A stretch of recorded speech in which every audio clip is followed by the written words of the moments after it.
The economic reforms of President Bola Tinubu. Earlier today, there was a story. I think the Punch had that story where a former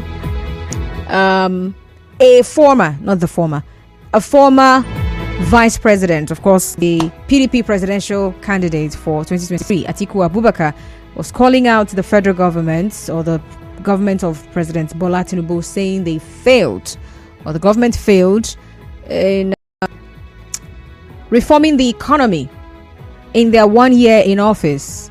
And so I was just wondering to myself, if they failed, right? Was anyone expecting reform to actually do that much in 1 year? Has it been done before? You know, if we say they failed, who has achieved what we were expecting them to achieve in 1 year? And then all the economic reforms that the president doled out. I mean, he had a lot he wanted to do, or he said they're doing. And if the average Nigerian cannot feel the pulse of what they might claim to have achieved, then perhaps we could still say what happened, or ask what happened, how come we're still here. But then, of course, this government came into power 29th of May 2023. And something happened on that very day. One statement and every other thing the president said on that particular day during his inaugural speech disappeared. All right. So one of the things he said, he called on Nigerians to be united and develop a shared sense of fairness and equality. He said many other things, promising to carry Nigerians along in all his decisions, promised to reform the security architecture in the country. And then he said one thing: there is no provision for fuel subsidy in the 2023 budget. Fuel subsidy regime is gone. And every other thing he said disappeared from the minds of Nigerians. And of course, the chaos that happened after that declaration, that is why we are where we are today. Well, joining me for this conversation on looking at the setbacks to President Tinubu's economic reforms, I have joining us via the telephone Ignatius Chukwu, business analyst and, of course, regional editor, Businessday newspaper. Hello, sir. You will have to unmute because you are muted. Okay, he can't even hear me now as I'm announcing this, right? Yeah, he can hear me. Hello, Sir Chukwu. Hello.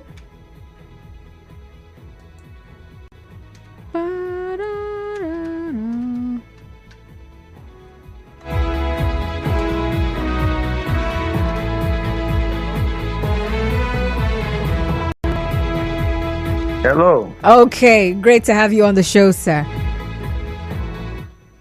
Okay, so I'm going to start with the very first question, which of course has to do with the fuel subsidy removal, which we've had conversations about it, and a lot of people keep saying to this day that it was ill-timed. And so my question is, how could it have been done better? Is that for me? Yes, it's for you. Okay, I didn't know you were me from there. Okay, I agree with you that fuel subsidy removal and the way it was removed, coupled with unification of the foreign exchange windows into one window, the shock of the two caused so much turmoil and went straight to affect the bottom line of the common man, such that it is very difficult to let anybody know that there are any advantages or any policy improvements in the past 1 year. But that, be it as may be, your question is, how could it have been done better? Mm-hmm. I am happy that most Nigerians now, because by 2011, 2012, when the administration of that time, led by the then President Goodluck Jonathan, nobody wanted to hear about fuel subsidy removal at all. But at least 12 years down the line, Nigerians are beginning to agree that maybe there is something good in it. It's just that the complaint now is that it was not done properly. So the question is, how could it have been done properly? My take, and what I've been saying since May 29 last year, is that removing it by the swing of the hand, removing it in a swagger, on inauguration day after taking over, thanking everybody, they announced that subsidy was gone. A lot of us thought that it required, all he needed to say was that your administration was going to look into subsidy and what to do. Then you are supposed to, the elephant in the house, the biggest policy issue was subsidy removal or not removal. Therefore, it required every person in the oil sector, every leader in the oil sector, an NPC, importing persons, distribution network, the unions, summoning them to a meeting to identify the various obstacles likely to affect it. But in summary, what most experts are saying is this: there are two major policy points in the subsidy matter. One is source of fuel. Where are you getting petroleum from? Yeah. That time, or even now, 100% foreign. So if you are going to import all of it, what was going to be the import policy? Was an NPC going to be the sole importer? Were they going to license importers? So if you say you have removed subsidy, what you have announced is total deregulation of the petroleum sector. If total regulation was being done, number one, we expected that importation will be also liberalized. Import how you like with your money, sell how you like. So if you are fighting deregulation, you regulate in importation, but you deregulate in distribution. It means that the cabals will move their headquarters to importation network, and therefore there is a monopoly in importation, but there is a liberal market in selling. That is what experts have been pointing out. That means anybody who wanted to import fuel would import, and whatever amount they wanted to sell, they sell. But by allowing the importation to be controlled, it created bottleneck in sourcing fuel and did not make it an open market and make the competition open. But that is the expert view. But my own personal view is the processes, the stakeholders in the fuel importation, fuel distribution, fuel storage, and everything. All the stakeholders needed to be in one room, where every sector will say their problem and they will find solution in that room. By the time they leave the room, announcement broadcast will be made that subsidy had been removed, and the broadcast will include the solutions provided for the various links on the chain. That is how we thought subsidy would have been removed. Same thing with tampering with foreign exchange. If you want us to talk about foreign exchange, we'll go ahead. Yes, it's part of the things. I mean, the unification of the forex markets. It's one of the bold steps. Some people call it bold steps that's the president took to reform the economy. Okay, you will see that the two policies are the same. There are three major areas, even up to four, where government does subsidy. One in fuel, one in foreign exchange, the other one is in tariff, electricity. I don't want to go into education and health. Those are social services where government is not only to subsidize, government is to bankroll. But these three key areas, remember, I want to let you know that the federal government was also to remove subsidy in tariff. They wanted it to be petroleum, foreign exchange, and tariff. But the earthquake, the wahala from number one and number two, made them to fear until about 10 months after, they now began to bring in the one of tariff. Now, these are three major areas where government spends trillions upon trillions of naira every year in subsidy. thereby making it impossible for government to execute any single new project without borrowing. Therefore, what we are saying is that why somebody like me would believe that it is proper and better for government to pull out of subsidy in those 3 areas. But I supported the fact that, like in a foreign exchange, there are reasons why federal governments over the years have been afraid of removing subsidy in foreign exchange. They are afraid that if they remove total subsidy, the price, the dollar, the naira has never had its appropriate pricing. Once you remove everything government in it, the price will shoot so much, and many speculators and many crooks will invade that territory. So, whereby there will be no allocation. It will be, if you can get dollar, you get. If you can get pound and euro, you get. You buy at your price. So, leaving it open, we make so many persons, gamblers, bettors, and other digital currency speculators who would want to transfer their profits and take it abroad through foreign exchange. So leaving it open without first of all identifying the various loopholes, knowing what to do. So you open it up to speculation, and you do not know why did the federal government create a hold on this thing, knowing that if you leave it open, the price will be so. Now the price went 3 times, from 450 to 600, and went to almost 2,000. Went 3 times higher, and now we are fighting fire. So if the same thing that I recommended in a fuel was also done in this, identifying why government wanted to give create a particular window for education, funding children scholarships abroad, how to fund health care abroad, how do you fund importation of spare parts and raw materials to enable us produce at competitive prices. So if you remove it suddenly, the pressure became so huge that the same government is now going through backyard to see how they can protect the naira. And we were thinking that each of these sectors needed thorough examination. Maybe you take over, you call all the stakeholders, all of you will agree on what the problems were and what the solutions should be. Are you to do it? Are you to do it phase by phase? You will know what do you need to put in place. Now, do you remove subsidy before you put CNG, or do you put CNG before you remove subsidy? All of this is needed to be done properly. There have been a strong policy paper on forex. Remember that the first wave of inflation was from removal of subsidy. Yeah. As fuel was about to stabilize at 550 and 600 naira, the impact of removal of subsidy in foreign exchange now made the importers now to begin to see that they were importing fuel now became 1,200 naira a liter. Due to the impact of forex.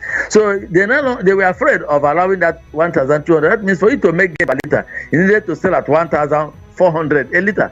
So that is the reality striking on you. You didn't need to put your hand in fire to test to know whether fire bites or whether fire burns or not. So we are saying that proper planning and thinking and consultation of all stakeholders will expose all the problems. Okay, Chukwu, sorry, we'll go on a commercial break. We'll be back. That would have been better. The Asian Council and the entire All Royal Kingdom cordially invite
It's gone past 4. We're still talking about the setbacks to the economic reforms of President Bola Tinubu. Just to remind you now, all right, it was after he assumed office, I think 3 months or so after, he came up with an 8-point agenda for the renewed hope agenda.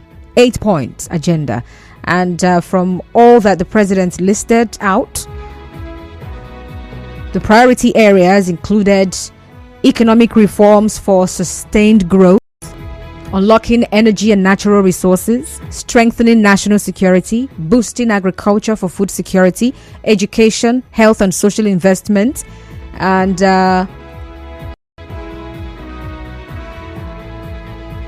improving governance. I think I missed one. I said 8, right? Which one did I miss? Enhancing infrastructure and transportation. All right, so focusing on the economic reforms for sustained growth. Some of the economic reforms, which of course some people say are bold reforms that the president or the president, his administration took, included the removal of the fuel subsidy and the unification of the forex market. And this actually really changed a lot of things for Nigerians, these two. And of course, my guest also, Ignatius Chukwu, has also harped on that to say that the fuel subsidy removal and that unification of the foreign exchange market, they were the major things that, shook the economy. And he's mentioned some of the things that would have been done, first of all, before these very bold steps would have been taken. All right. But then beyond the things that we experienced, which were of course negatives, increased prices, or generally increased cost of living in Nigeria, at the global scene, Nigeria seemed to have made some achievements. Now, it was somewhat, I think in January or so, I'm trying to find the story, so I'm very sure. Earlier in January, the Punch had that story that the Nigerian exchange emerged as world's best performing stock market in the first 3 weeks of this year, 2024, beating Argentina, which now came second. So, Chukwu, here's what I want to find out now. So even though that Nigerians here back home seem to have been suffering or not enjoying the reforms of the federal government, at the global stage, things that perhaps also matter, Nigeria was performing well. Would we say that even though the reforms, the fuel subsidy removal and unification of the forex markets may not have gone down well for Nigerians, Nigeria still gained? Yeah, there can be no 100% failure in anything. Oh, interesting. We must understand that the international economic experts have been saying that Nigeria is not operating a realistic economic system. For example, they think that the Naira was being supported from government, so the Naira was not running at its real value. They also felt that it was wrong to be subsidizing electricity and fuel. They also thought that there was a lot of corruption in subsidy system, and all of these things. So anybody who had the courage to remove subsidy, remove sponsorship subsidy in foreign exchange, allow your local currency to assume whatever level it wants to assume, the person will be popular at the international level. For example, it made the Nigerian Stock Exchange to appreciate so much, and this exchange gained trillions, and people who had abandoned the Nigerian Stock Exchange began to return. It also made the Nigerian our gross domestic product to grow to 3.9 instead of a slow growth of 1 point. It grew to over 3%, so which was a very good indicator. And most of all those things allowed outsiders to say, look, this economy is beginning to. They are not here with us to come and buy fuel at an exorbitant price. to know how we are crying locally. What is making us cry locally is making people to smile outside. That's why many experts claim that the economy is pro-IMF. Most Nigerian economists are accusing the present administration of being pro-IMF. That means anything that will make the common man make a price inflation to be so high from below 20% to over 33%, whatever will make inflation to almost double, it will spare doom for us here due to purchasing power, individuals, and our average income and the minimum wage. All those pens are local. But what outsiders are looking at is if they put investment in Nigeria, are they able to bring it out? All the airlines that could no longer get their foreign the payments in foreign exchange began to get payments. They began to confidence began to return to the Nigerian economy. So if and again the federal government now began to tackle the problems coming out of those three major sectors, which means if they had done policy before removing the subsidy, the pain wouldn't have been as much as we are feeling it now. So in summary, so all these measures are the measures the international community used to like, because since some banks are declaring trillion as profit, trillion, hundreds of others are doing 800 billion. So some of the policies are favoring the bourgeoisie, they are favoring the mega business people and the finance people. But a Nigerian checks the Nigerian economy on how the average Nigerian can feed.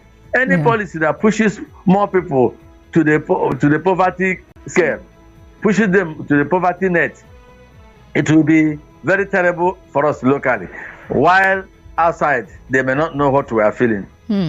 Interesting. Well, of course, in case you're listening, we're talking about the setbacks to President Tinubu's economic reforms, and Ignatius Chukwu, regional editor of Businessday newspaper, is our resource guest. So the question I'm asking you, you can get online and join the conversation there, is what should the federal government do differently to fix the economy? I mean, you are a Nigerian living in Nigeria and you are feeling the brunt of what the economy is today, right? The high cost of living. So what do you think the government should do differently from what they have done so far to fix the economy? All right, send me that message on Facebook, send it on WhatsApp, and of course you can also tweet at Nigeria Info PH. On Facebook it's Nigeria Info 92.3 PH. For WhatsApp, send the messages to 0809 030 6416. All right, so Chukwu, let's talk about the agriculture sector. I mean, it's one of the things the president focused on this when he came aboard, boosting agriculture and food security.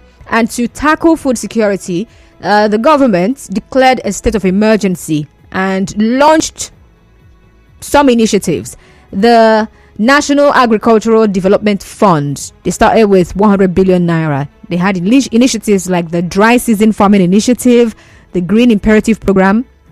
The idea is to promote year-round farming and also provide farmers with access to modern equipment and low-interest loans. And all of these is to ensure that there is stable food supply in the country. All of this English, some people will be like, after you are done speaking the English, what is the reality on ground? So with all of this, even the minister himself also announced that they did all of this year in their first year in office. So as someone who is not just a business analyst, right, as also someone who is living and feeding from the markets in Nigeria, what would you say about the agriculture and food security boost that the present administration also have ventured into? Okay, my take is very simple. The shock in the agri sector, the problem in that agri sector, has anybody calculated it to arrive at the fact that the problem is the size of 100 billion? So, in needs assessment, you will have to know and the size of the nation you are bringing in with you. A country of over 220 million people. We will know whether 100 billion, and when did the 100 billion spread. I want to ask you right there in the studio, are there persons you know in a state of about between 6 and 8 million people in Rivers State? Are there 10, 20, 100 people that you have seen that have got benefited from the 100 billion? I'm not saying there's no 100 billion, but one, has it been spent? At what stage is the 100 billion? Has it got to the point where you expect impact of that 100 billion? Is it at policy level, at early stage of implementation, middle stage, or latter stage? Is it at the feedback time to know if it has worked? The common man is simply going to say, I used to buy rice 25,000 naira. It is now 90,000. Okay, it has come back to 80,000. Okay, last week some people bought at 65,000. That's the only statistic, the only figure the ordinary person wants to understand. So, if they have not seen, dollar was 460 to 600, depending on black or white. It went to 1,800. It came back to 1,003. It is now 1,515. That's what the common man wants to understand. So if it is better, fine. Like in oil, we have seen that oil has moved to almost 1.7 million barrels per day. So you can say from 1.4 to 1.7, 1.6. It shows significant increase. You don't need to be. Once you see it, you see there's a steady increase. So, but if you come to agriculture and you say there is 100 billion, fine.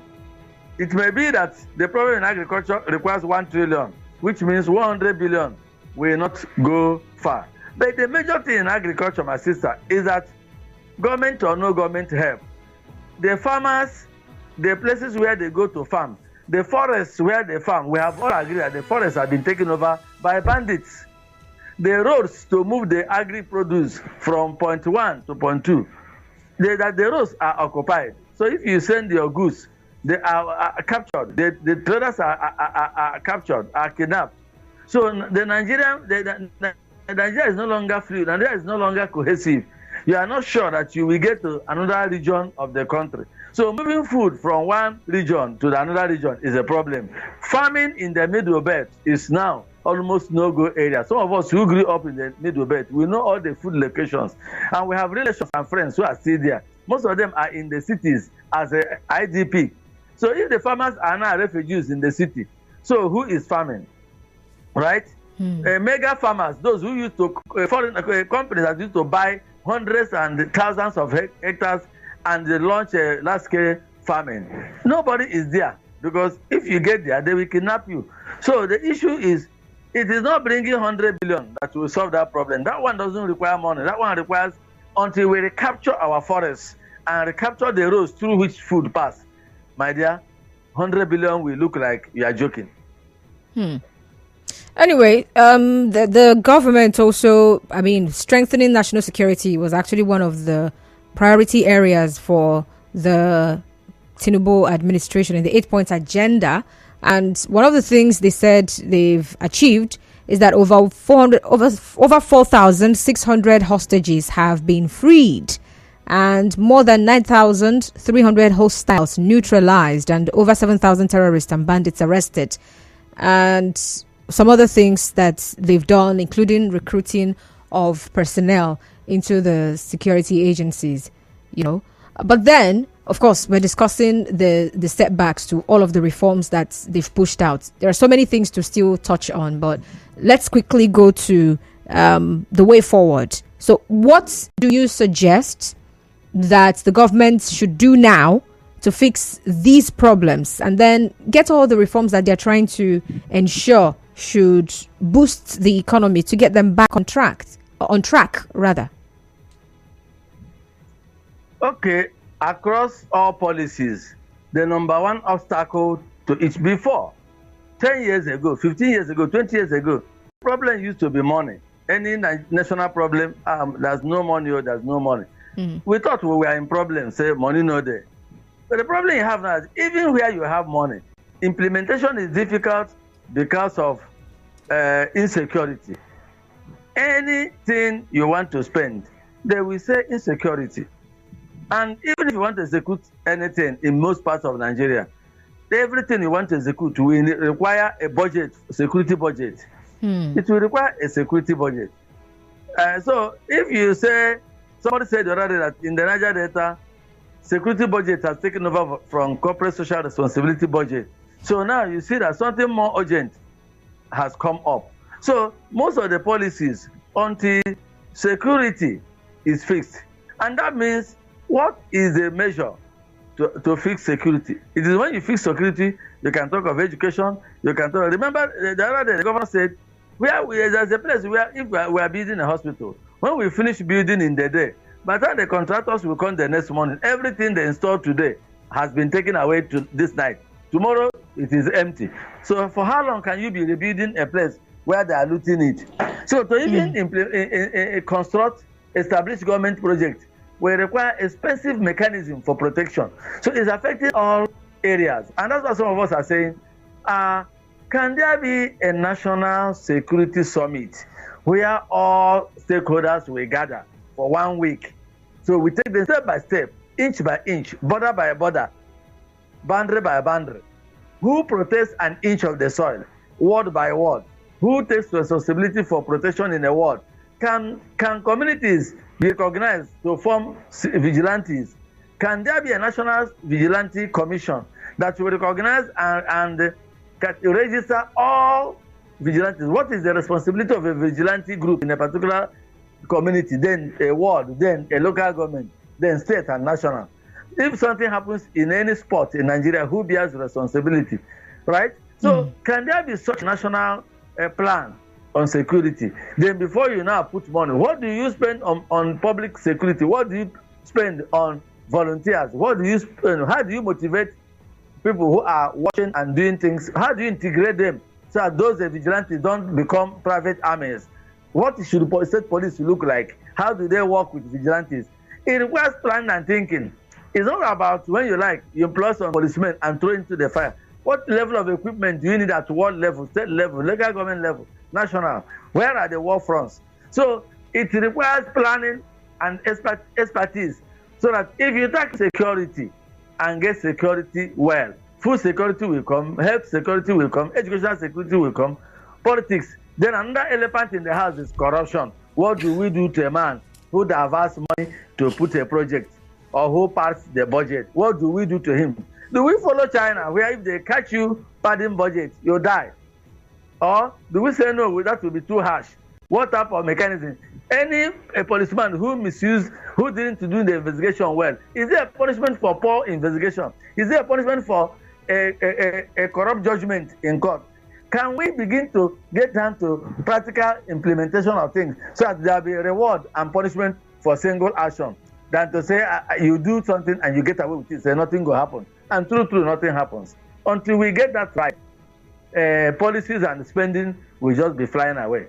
All right, then, from all that you've said so far, most of the things that we need to fix are hinged on security. But is power also hinged on security? I mean, there's an increase in tariff right now. And even at that, a lot of people still do not have power as much as they should have it. I'm not sure I had you. So, okay, sorry. I'm asking about electricity in Nigeria because a lot of people will tell you that is their biggest problem. Yeah, power, right? Yes, power, electricity. Power is so big a problem. And as we said, vandalism is big, which is also part of the security. Anyone you want to do it to force back on the debate.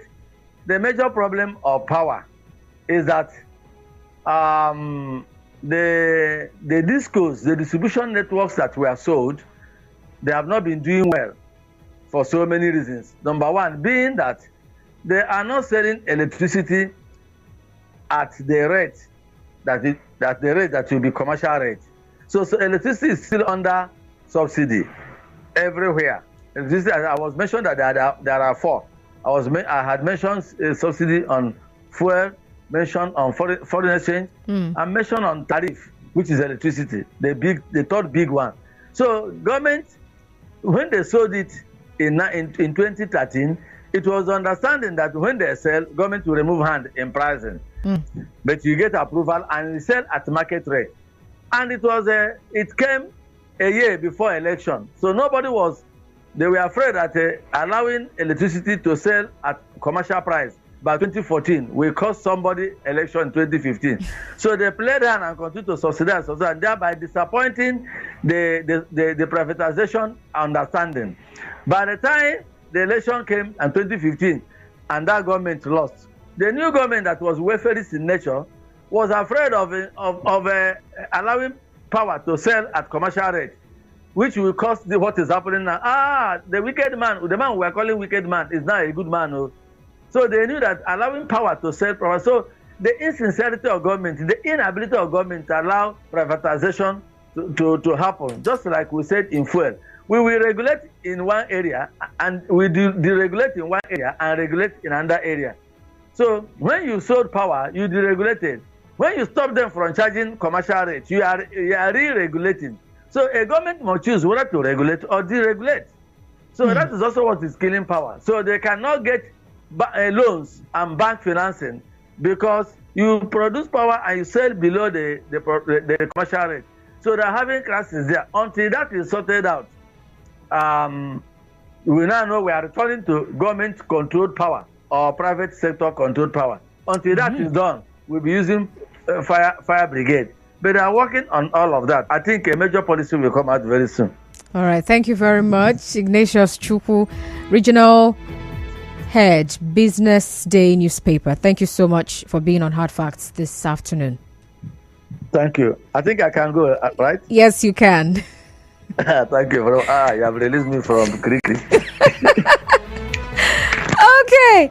So, well, of course, it's your turn now. I would like to get your take now. So I asked the question earlier. The question is, what do you suggest the federal government should do differently to fix the economy? You've seen some of the things they've done, some of which they've explained that this is what we've done, this is what we're doing.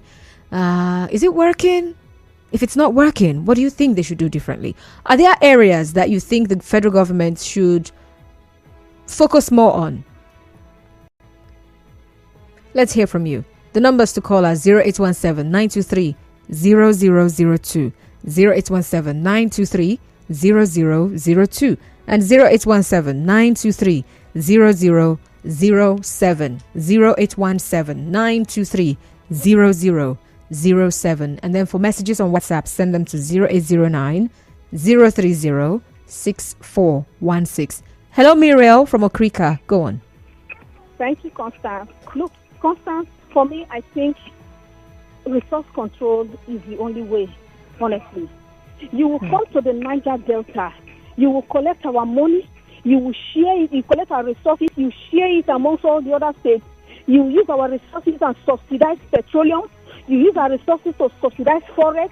You use our own resources to subsidize education. Then later you take out all this subsidy and we will still suffer with other states who are even enjoying their own resources. Look, Constance, apart from resource control, I think there is nothing. If they like, let them build refineries. It will not change. Every state should control their resources, manage their own economy, and remit to federal. Thank you, Constance. All right. Thank you very much, Muriel. Straight to the point. Someone here. What's your name? Clinton Erekere. All right. Clinton says, Madam Constance, I'm Clinton from Bori. I think the federal government needs to do the basic things properly. What are the basic things? 1, fix our refineries. We have the raw material, our refineries, so that we can. 2, Instagram is the best in River State. Okay. Number 3, restructure our school curriculum. Okay, because for me, we're using an outdated school curriculum. Our students need to be industrialized. This will make them useful even after graduation and add value to the society. And so you say for number 4, which is lastly, and most importantly, security is important. Billions have been invested in security, yet we don't feel safe. Government needs to take security at every level seriously. Thank you. Junior from Port Harcourt, please go on. Yeah. Good evening, Constance. Good evening, sir. I think your guests have finally said it all. To my own opinion, I think federal government of Nigeria know what to do. Bring the price of petrol products down. Bring price of diesel down. You will see that these things we are talking about is not a magic. The whole thing will just go down. The whole price of things will definitely go down. But if you aim to increase some of these things, look at what Labour is fighting for. Labour is fighting for minimum wage increase. Now, if federal government of Nigeria accept to increase the minimum wage, now an average person who owns a property will also like to increase his or her own rent, because it's vice versa. All right. We can't continue. The federal government of Nigeria knows what to do. They should do it. All right. Thank you very much, Junior. So we have to go on a commercial break, and when we come back, we'll wrap up. Stay tuned. Wait, no be that. Na him now.